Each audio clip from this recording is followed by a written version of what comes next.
Hi everyone, it's your boy Zach. What is Dirtbag Rapture? Please look at the screen. It's basically the new guy comic plus Big Pun and Fat Joe at the 1999 Grammys divided by Kanye and Lil Pump equals Dirtbag Rapture.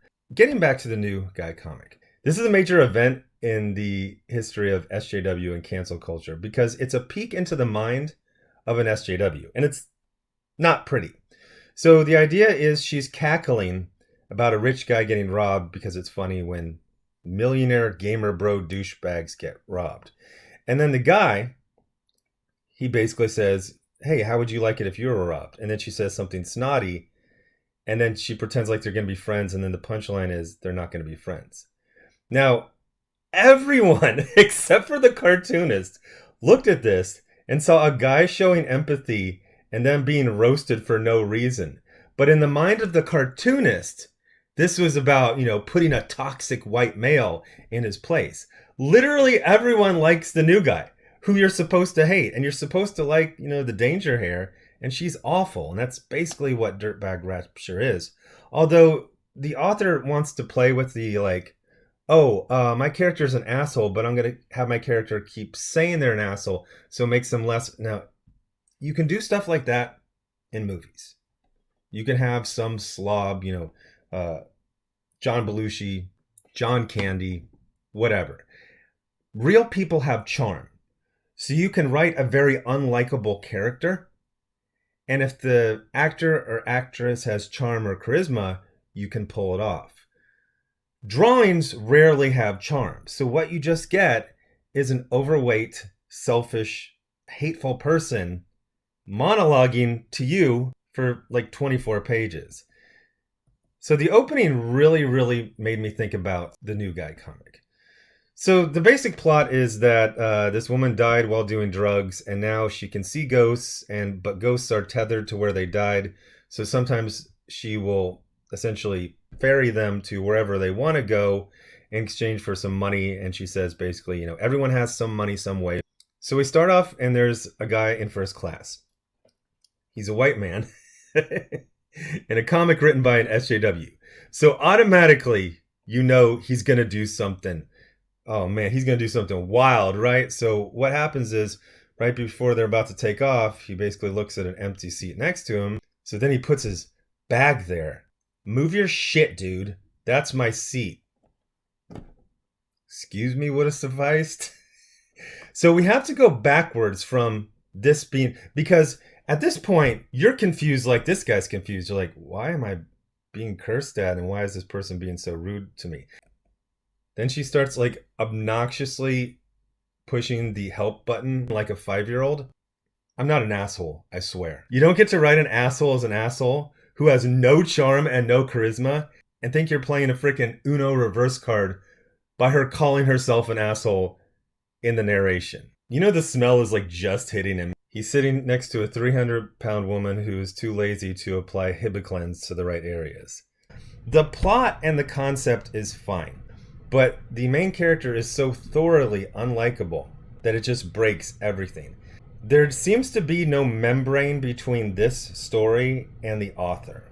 This reads like a story that a very depressed recreational drug user wrote in their apartment while stuck inside for a year during lockdown. She can create a hotel in her mind to house the ghosts until she knows what to do with them, which is kind of almost a second idea related to the escorting ghosts. So she talks to everyone like they're a piece of shit, just like literally everyone, but with no humor, no charm. It's literally just some antisocial asshole yelling at people. Again, please look at the screen. The percentage of humanity that this actually appeals to is incredibly small. By the way, for people who are international, I got a terrible feeling like you think all American women are like this. It's not true. So then we get her origin, which is depressing and just made me sad, but I don't think you're supposed to. I think what you're supposed to think is like, yeah, normie jobs are bullshit, but all I can think about is how incredibly sad this woman's life was. Dying of a drug overdose on the floor of a public restroom. But it's not presented as like oh, I really need to change things. It's just like, that's like my life or whatever sees. This is the weirdest tangent ever where I thought this woman was being sliced. It's the bottom of her foot. So then we get what is basically half the book is the lead character talking to everyone like they're a piece of shit and explaining the details of this ghost world. Why are people such assholes? Literally, you're the only asshole in this book. Now, again, that's a classic thing to do, is have someone have some sort of arc. It feels like this is just new guy mixed with Buffy the Vampire Slayer. This is one of those things where if I have to explain it to you, you're not going to get it. Having a character that shushes people by literally putting their finger on the other person's mouth, there's no coming back from that. Like, that's one of those like primal things where you just say, this person is a complete piece of shit and I fucking hate them. And if in 3 issues they do something heroic, I'm just going to put that as a one-off. It's like, hey, good for them. Keep them away from me. If I wrote this in a character, I would do it for the reason that I wanted you to hate them forever. And even when they did something kind of good, I would want you to remember how they treat others. It's the most obvious thing in the world to say, but everything in the story is there because the writer wanted it to be there.